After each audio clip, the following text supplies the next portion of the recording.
hope you are having a good day or night. My name is Chenge, and I am wishing you the warmest welcome to A New Perspective, podcast that talks about gender based violence. Today, we will be joined by our guest Giulia, and we will explore how sports, in this case traditional partner dancing, with its rigid gender roles, reflects and reinforces gender based power dynamics, and how reimagining those roles could have challenged gender based violence. So, Julia, what exactly do we mean by heteronormative roles in partner dancing? Well, in social and competitive partner dance, heteronormative roles plays a big role, and it means that the man always leads and the woman always follows. The man is indeed expected to pick a partner, invite her to dance, and decide on the dance moves as far as social dance settings, or to decide where to go, when to start, and how to interpret the music in competitive dancing. It's always him initiating the action and she reacting. This arrangement is usually accepted without question. The argument in favor of this division of labor is usually that this is how it's always been done. And so the tradition shows us that this is the right way. However, our society no longer reflects such a hierarchy. So it is necessary to question why partner dancing is not evolving in the same way. Why is this problematic and how is it related to gender based violence? This role distribution implies that the man has all decision making power and is always active, deciding what the woman can and cannot do, while the woman is expected to be passive and complacent. In competitive dance settings, women are often told not to think or make decisions and that their job is just to look good.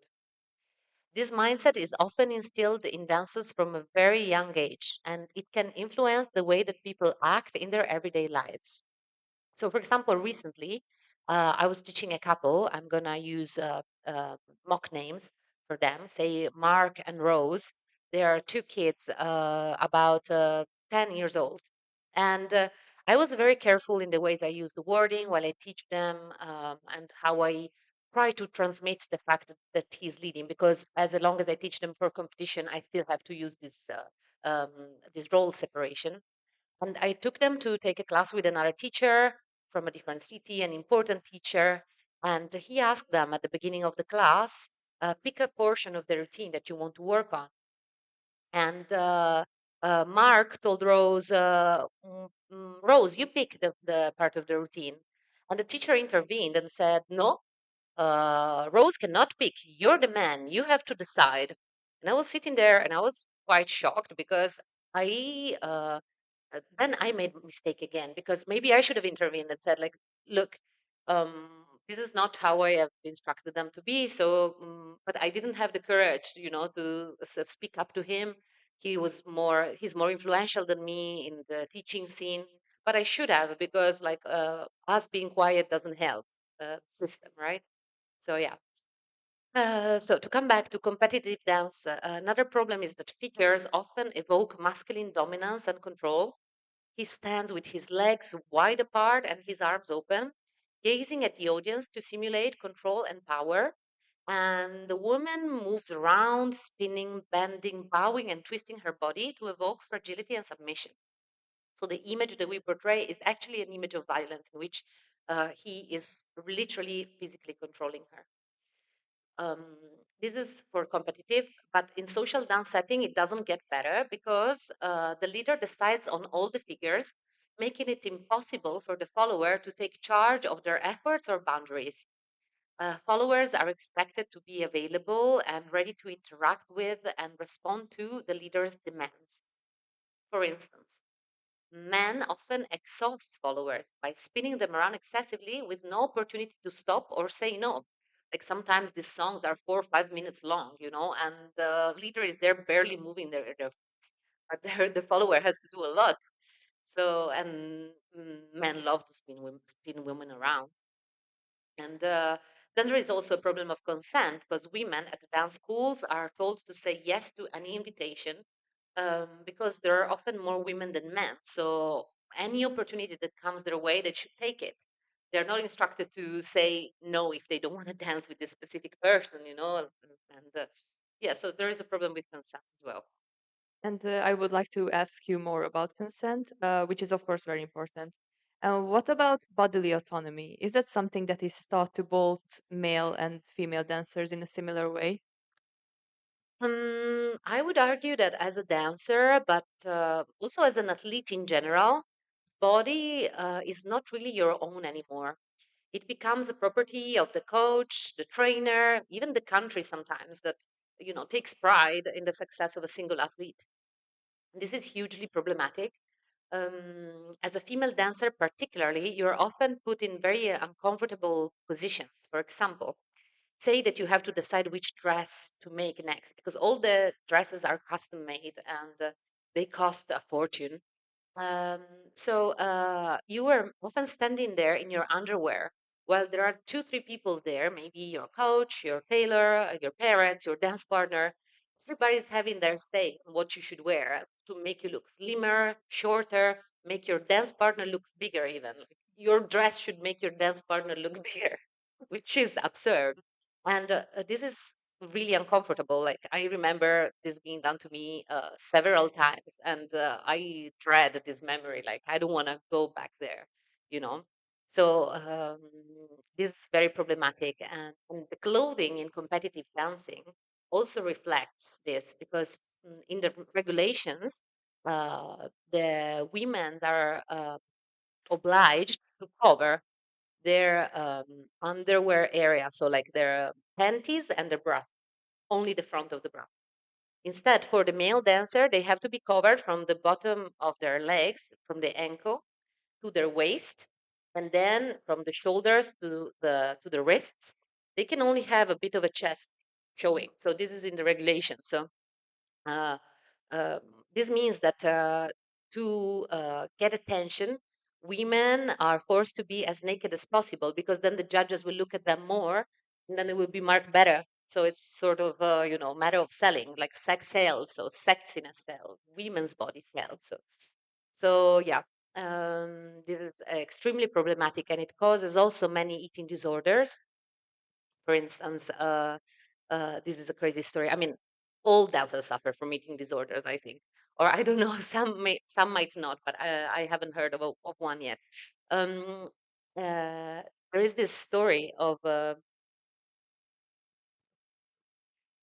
there is this story of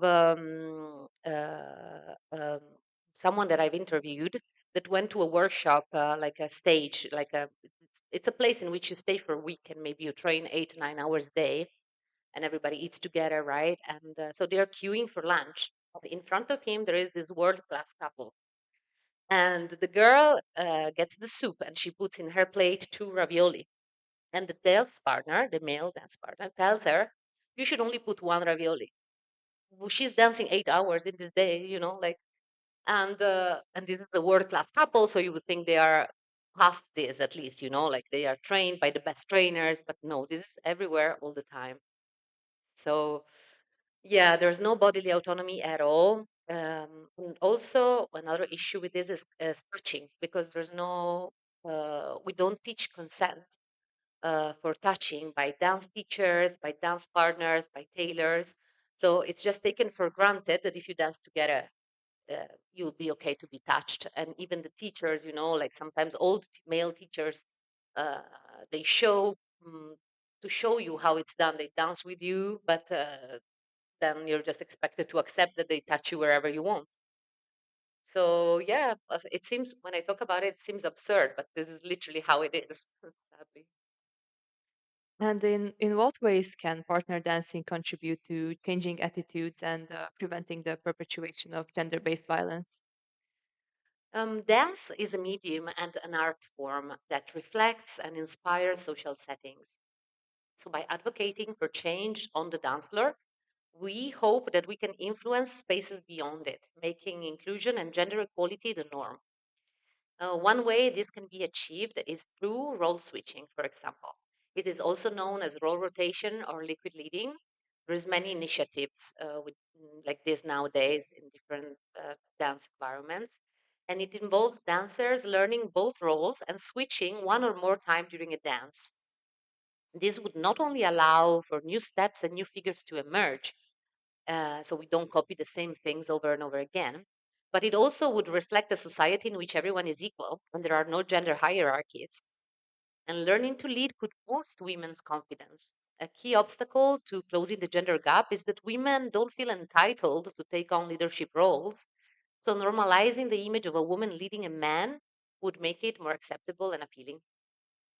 And by being followers, men could also learn to listen more, embracing their softer side, relinquishing control, And it's very important for men to redefine their masculinity as well. Both roles have a lot to offer, and keeping them strictly separate is limiting for everyone. In short, we think that with dancing, we can train ourselves to accept something new that may feel threatening or unfamiliar.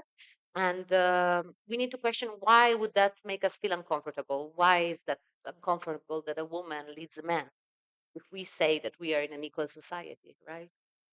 Um, and another element that could contribute to have an impact in society is language.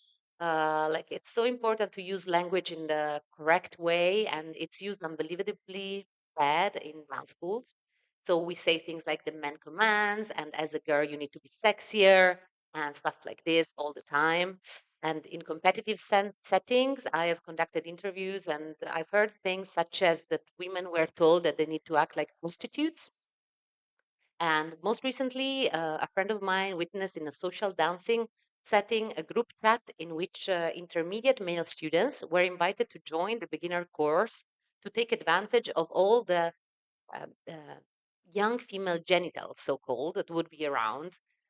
And needless to say, it wasn't expressed this way. It was worse. And this was not in Texas in the 50s, it happened this year in Trieste. A lot to be done still, a lot. And how did the idea come to you that made you decide to do what you do? I started dancing from a very young age because my parents have a dance school.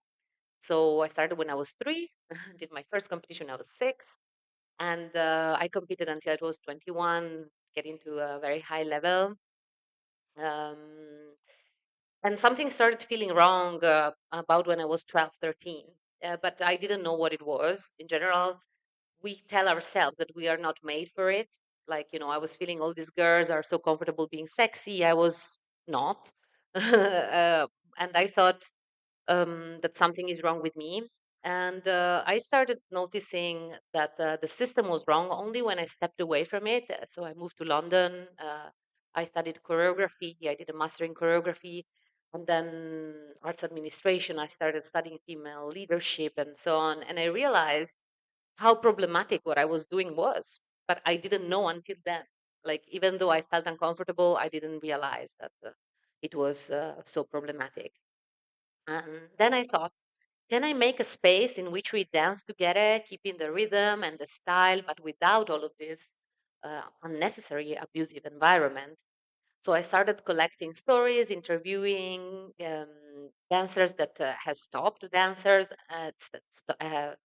that have stopped competing, and all of them went to therapy. Funnily enough, for months or years. Even I had a lot of uh, uh, testimonies from gay men saying that they were forced to boss girls around, but they didn't feel like it because it was not their drive. So they were like, I didn't know what I was doing, but I was told to put her down like this, and so I did. So yeah, I then asked one influential teacher that I know, Barbara Ambros, what can I do with all this? She put me in touch with this scholar, Val Menot, who's an Austrian-based scholar that was doing their PhD in this subject. So we met and we became very close friends. Val is a trans non-binary person who felt excluded by the world. So we like to call ourselves the illegitimate children of dance sport. And now having found an ally is much easier to carry on. And where can we learn more about this? We have a website. It's called Queering Danceport. And in Queering Danceport, we have designed a toolbox for change in partner dance. It's a work in progress, and it's funded by the Austrian Science Fund. And it covers themes such as switching, desexualization, and gender mechanics. And locally, I also run a gender neutral dance class in Trieste together with Silvia Cerino, teaching salsa, bachata, and Latin dance with techno music as well. As we're trying to make an impact, create something different, and we really believe that creating a community and starting small can make a difference. Thank you so much for listening, and a special thanks to our guest Giulia for helping us dive deeper into this important issue. To our listeners, we sincerely hope you enjoyed learning about partner dancing and its connection to gender based violence. In our next episode, we will dive into European best practices to understand what truly works in preventing and combating gender based violence. We will explore impactful projects, successful campaigns, and effective policies implemented across Europe. We will look at countries that have achieved concrete results and uncover the lessons learned and strategies that can be adapted to and transferred elsewhere. Join us as we break down what makes these approaches truly effective. Take care and goodbye.